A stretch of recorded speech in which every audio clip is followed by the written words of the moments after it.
Good afternoon. Here we have the reading for February 3rd, 2026. 3 more chapters in the book of Exodus. Daily reading plan, February 3rd, 31, 32, and 33. Chapter 31. Craftsmen.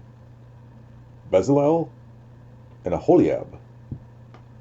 Then the Lord said to Moses, "Look, I have specifically chosen Bezalel, son of Uri, grandson of Hur, of the tribe of Judah. I have filled him with the Spirit of God, gave him great wisdom, ability, and expertise in all kinds of crafts. He is a master craftsman, expert in working with gold, silver, and bronze. He is skilled in engraving and mounting gemstones, and in carving wood. He is a master at every craft. And I have personally appointed Oholiab, son of Ahisamach, of the tribe of Dan, to be his assistant. Moreover, I have given special skill to all the gifted craftsmen, so they can make all the things I have commanded you to make: the tabernacle, the ark of the covenant, the ark's cover, the place of atonement, all the furnishings of the tabernacle, the table and its utensils, the pure gold lampstand with all its accessories, the incense altar, the altar of burnt offering with all its utensils, the wash basin with its stand, the beautifully stitched garments, the sacred garments for Aaron the priest, and the garments for his sons to wear as they minister as priests, the anointing oil, the fragrant incense for the holy place. The craftsmen must make everything as I have commanded you." Instructions for the Sabbath. Then the Lord gave these instructions to Moses. "Tell the people of Israel, be careful to keep my Sabbath day. For the Sabbath is a sign of the covenant between me and you from generation to generation. It is given so you may know that I am the Lord, who makes you holy. You must keep the Sabbath day, for it is a holy day for you. Anyone who desecrates it must be put to death. Anyone who works on that day will be cut off from the community. You have 6 days each week for your ordinary work, but the seventh day must be a Sabbath day of complete rest, a holy day dedicated to the Lord. Anyone who works on the Sabbath must be put to death.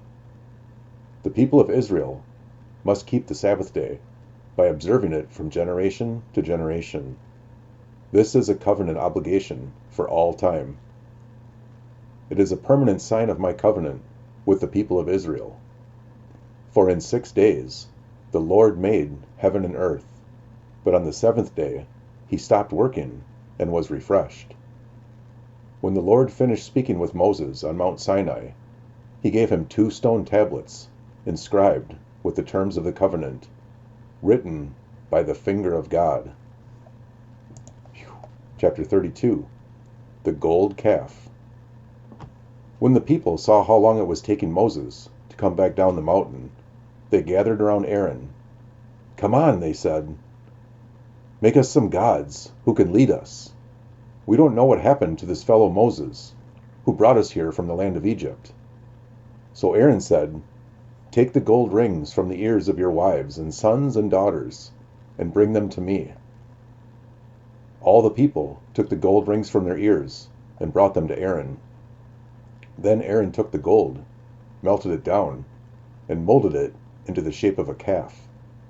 When the people saw it, they exclaimed, "O Israel, these are the gods who brought you out of the land of Egypt." Aaron saw how excited the people were, so he built an altar in front of the calf. Then he announced, "Tomorrow will be a festival to the Lord." The people got up early the next morning to sacrifice burnt offerings and peace offerings. After this, they celebrated with feasting and drinking, and they indulged in pagan revelry. The Lord told Moses, "Quick, go down the mountain. Your people, whom you brought from the land of Egypt, have corrupted themselves. How quickly they have turned away from the way I commanded them to live. They have melted down gold and made a calf, and they have bowed down and sacrificed to it, They are saying, 'These are your gods, O Israel, who brought you out of the land of Egypt.'" Then the Lord said, "I have seen how stubborn and rebellious these people are. Now leave me alone, so my fierce anger can blaze against them, and I will destroy them. Then I will make you, Moses, into a great nation." But Moses tried to pacify the Lord his God.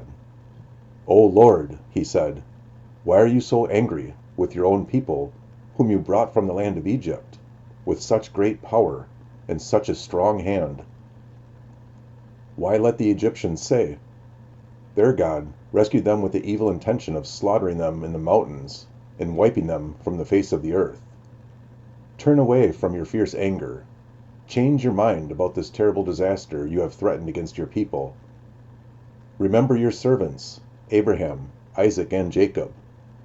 You bound yourself with an oath to them, saying, 'I will make your descendants as numerous as the stars of heaven, and I will give them all of this land that I have promised to your descendants, and they will possess it forever.'" And this is a good one right here. So the Lord changed his mind about the terrible disaster he had threatened to bring his people. Moses changed God's mind. Then Moses turned and went down the mountain. He held in his hand the 2 stone tablets inscribed with the terms of the covenant, also known as the 10 Commandments.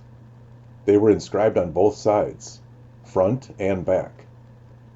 These tablets were God's work. The words on them were written by God himself. When Joshua heard the boisterous noise of the people shouting below them, he exclaimed to Moses, "It sounds like war in the camp." But Moses replied, "No, it's not a shout of victory, nor the wailing of defeat. I hear the sound of a celebration." When they came near the camp, Moses saw the calf and the dancing, and he burned with anger. He threw the stone tablets to the ground, smashing them at the foot of the mountain. He took the calf they had made and burned it. Then he ground it into powder, threw it in the water, and forced the people to drink it. Finally, he turned to Aaron and demanded, "What did these people do to you, to make you bring such terrible sin upon them?" "Don't get so upset, my lord," Aaron replied. "You yourself know how evil these people are. They said to me, 'Make us gods who will lead us.' We don't know what happened to this fellow Moses, who brought us here from the land of Egypt. So I told them, 'Whoever has gold jewelry, take it off.' When they brought it to me, I simply threw it into the fire, and out came this calf." Moses saw that Aaron had let the people get completely out of control, much to the amusement of their enemies. So he stood at the entrance to the camp and shouted, "All of you who are on the Lord's side, come here and join me." And all the Levites gathered around him. Moses told them, "This is what the Lord, the God of Israel, says. Each of you, take your swords and go back and forth from one end of the camp to the other. Kill everyone, even your brothers, friends, and neighbors." The Levites obeyed Moses' command, and about 3,000 people died that day. Then Moses told the Levites, "Today you have ordained yourselves for the service of the Lord, for you obeyed him, even though it meant killing your own sons and brothers. Today you have earned a blessing." Moses intercedes for Israel. The next day, Moses said to the people, "You have committed a terrible sin, but I will go back up to the Lord on the mountain. Perhaps I will be able to obtain forgiveness for your sin." So Moses returned to the Lord and said, "Oh, what a terrible sin these people have committed. They have made gods of gold for themselves. But now, if you will only forgive their sin, but if not, erase my name from the record you have written." But the Lord replied to Moses, "No, I will erase the name of everyone who has sinned against me. Now go, lead the people to the place I told you about. Look, my angel will lead the way before you, and when I come to call the people to account, I will certainly hold them responsible for their sins." Then the Lord, sent a great plague upon the people because they had worshipped the calf Aaron had made. The Lord said to Moses, "Get going, you and the people you brought up from the land of Egypt. Go up to the land I swore to give to Abraham, Isaac, and Jacob. I told them, I will give this land to your descendants, and I will send an angel before you to drive out the Canaanites, Amorites, Hittites, Perizzites, Hivites, and Jebusites.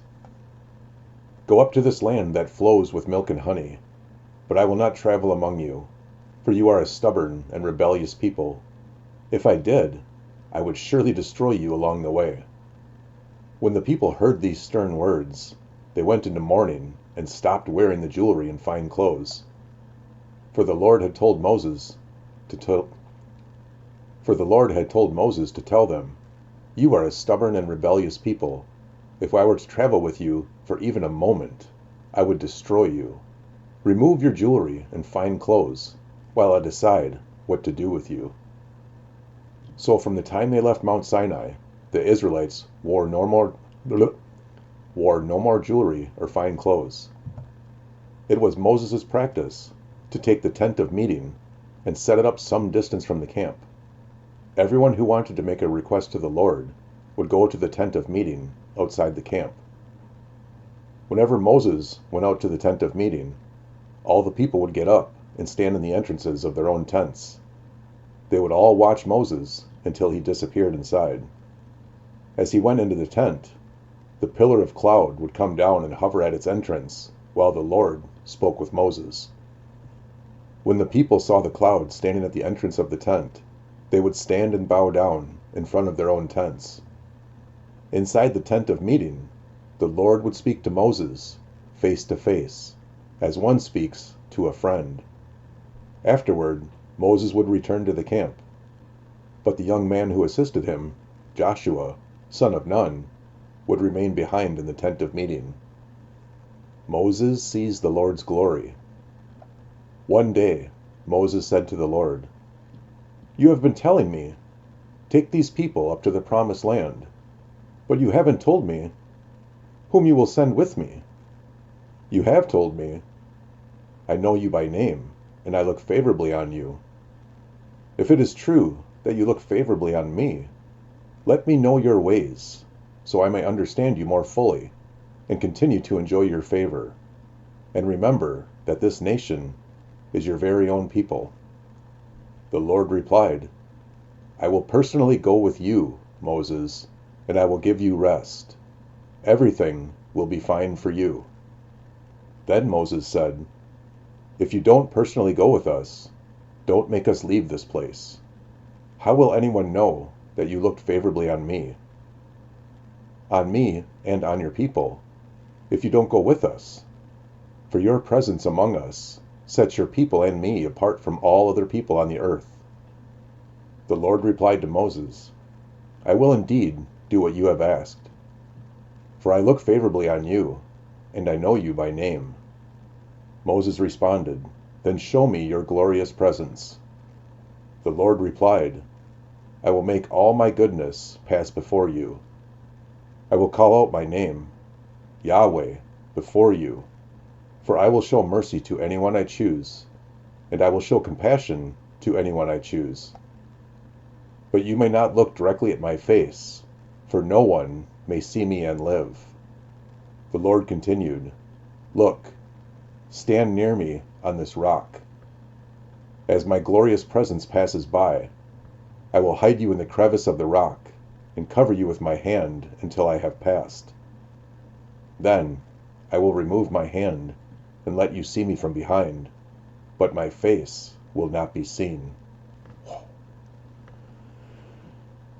Couldn't even imagine talking directly to God and hearing his voice. Whoa, all right. Lengthy chapters once again in Exodus, but they're well worth it. Hope you're doing well. Take care, and God bless.